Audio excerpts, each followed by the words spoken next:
No guns. No killing.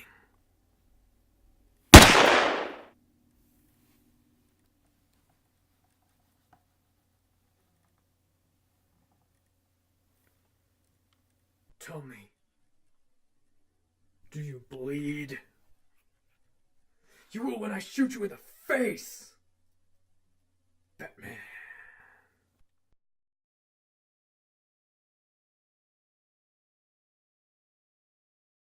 What's up, everyone? Today we're going to be talking about Batman vs. Superman, Dawn of Justice.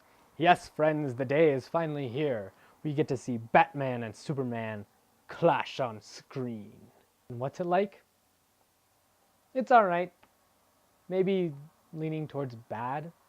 I'm going to start with the pros of this movie because I like to be positive. We all like positivity in our lives. My biggest satisfaction with this movie is Ben Affleck as Batman. He is by far my favorite Batman. He's awesome. He kills it as Bruce Wayne and in the Batsuit. I actually bought this armored Batman before I saw the movie, and honestly, no regrets right here. I think this is awesome.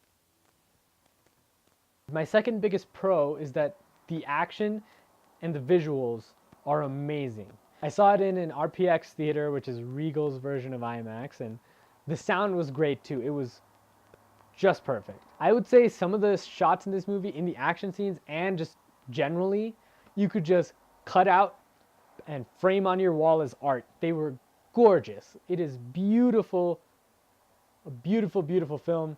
And I kind of wish superhero movies would take some notice of that and try to be more visually creative and visually sound. And just like we saw in Man of Steel, the visual effects are amazing. I think Zack Snyder really knows what he's doing when he's using visual effects, when he's using CGI. I think he knows what he's doing there right off the bat. He's always shown that type of prowess. I thought Wonder Woman's placement in the movie was awesome. I thought Gal Gadot killed it as Wonder Woman.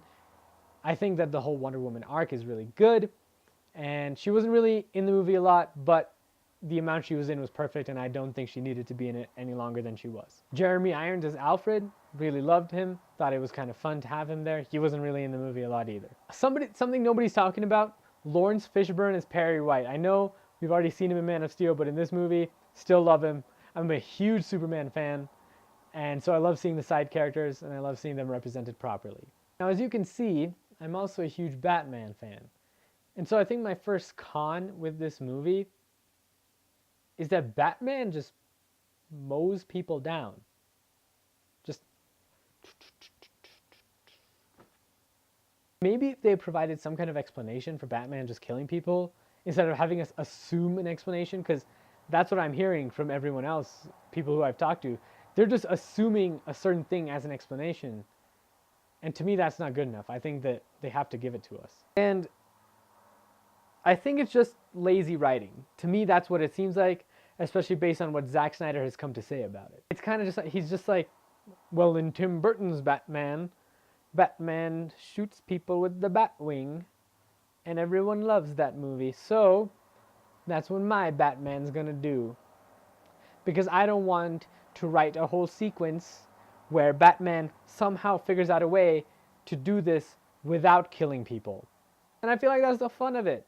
The fun of it is seeing how Batman beats people up and gets to his goal and fights bad guys without killing them. It's easy to kill them. My second con. I'm going to put this under the cons list, even though I do think it's kind of just a floating point. And that's Jesse Eisenberg as Lex Luthor. Personally, I thought he was going to be a lot worse. He's not really that bad, but he's not really good either. And you kind of sit there, at some points you do cringe, but other than that, you're kind of just like, okay, I guess he's Lex Luthor. Then the next con I have is that they make you assume things. They said that they made this movie for the fans. And when I say they made it for the fans, I don't mean just anybody watching the movie. I mean the hardcore fans. They made it for people who are huge fans of DC Comics. Because if you're not really invested in that, the comic books or even the other movies, this movie makes no sense. You cannot understand this movie solely based on watching Man of Steel.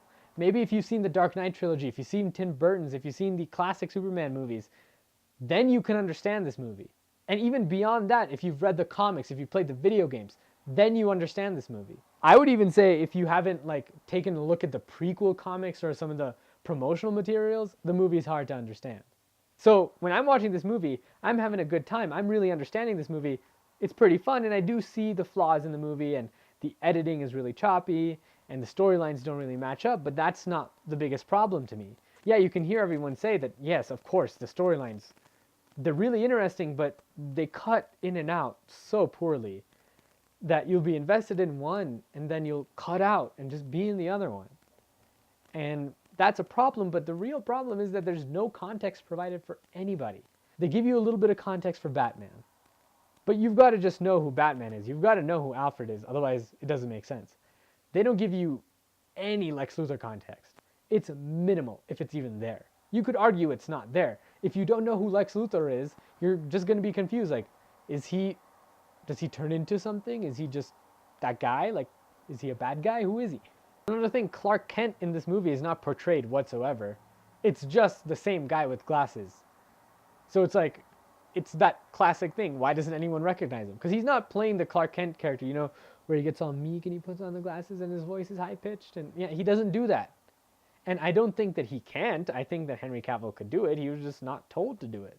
And that is kind of something that Man of Steel didn't have, and they kind of made it seem like they were going to have in the future, but they don't have it.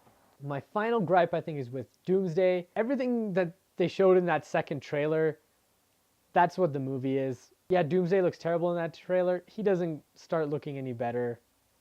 That's like it. So to sum it all up, basically, I enjoyed Batman vs. Superman. I didn't feel like its runtime was too much. I did think that there were some things that could have been pulled out, some things that could have been put in. And I think that the editing could have been done a little bit better. I think the Justice League setup could be a little bit more streamlined. And sometimes it's really just shoved down your throat. Like, oh, Justice League, it's coming. Look. I'll be talking more about this in the spoiler review. So overall, I think I would say that I liked 40% of Batman vs. Superman. This is my new rating scale, guys. What I'm doing here is it's kind of like a balancing scale, saying how much the negatives outweigh the positives. So what I would say is hold your money. Don't go see this movie now. Watch it later, maybe on the rental or something. Just don't waste your time with this. If you have kids, don't take them to this. They're going to be confused. It's not going to make any sense to them. It's going to be boring. This is not something that was made for kids. It's almost like they didn't even think the kids were going to watch it. Even the action sequences, like maybe they are understanding what's going on, but that's about it. Everything else is going to fly over their heads. They are going to be bored. Anyway, have you seen Batman vs. Superman? Tell me what you thought about it. I want to have this discussion with as many people as possible so I can see what everyone thinks of it. Maybe I'm crazy. Maybe I'm the only person in the world who hates this movie. I don't know. Comment below. Thank you for watching. If you like this video, please like, please subscribe, share it with your friends. It means a lot to me, and it really helps me out. Thank you very much. I'll see you guys later with my spoiler talk for Batman vs. Superman.